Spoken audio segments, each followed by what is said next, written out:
為迎合玩家對電競產品嘅高要求，Razer 嘅推出咗一款 Kraken 7.1 V2 電競耳機，加入咗 Razer Chroma 背光系統，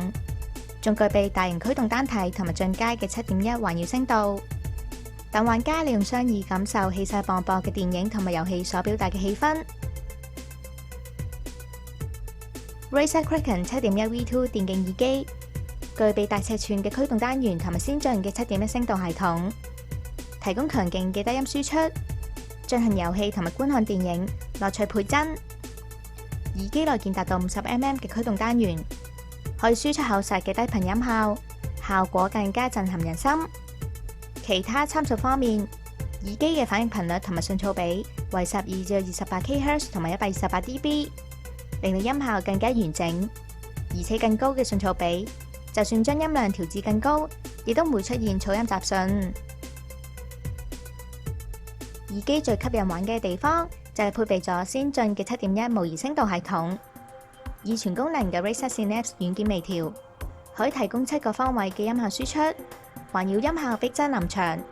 進行 FPS 遊戲時候就可以更易分辨敵軍嘅位置。為令玩家可以同戰友保持清晰嘅溝通，左邊耳機配備咗可收納式主動降噪收音咪，通話時候拉出使用。反應頻率同埋信噪比達到100至60 kHz 同埋55 dB。佢嘅主動式降噪令到玩家就算身處嘈雜嘅網吧或者電競比賽，亦都擁有清晰嘅通話。Kraken 7.1 V2 貫徹 Razer 有型嘅風格，耳罩同埋頭帶部分都用咗柔軟物料，手感幼滑。耳罩裏面嘅填充物厚實，可以依照耳仔嘅輪廓緊貼玩家雙耳。耳機嘅主幹同埋外殼仲用咗鋁箔土合金製造，輕身耐用，彈性比其他物料更佳，佩戴時候亦都唔會過於鬆緊。Kraken 7.1 V2 以黑色為主調，兩邊耳環熒幕面作點綴，觀感更加豐富。今代同樣加入咗 Razer Chroma 發光效果，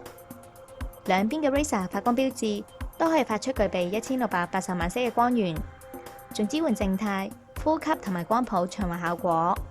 發光效果明亮，係電競玩家嘅摯愛。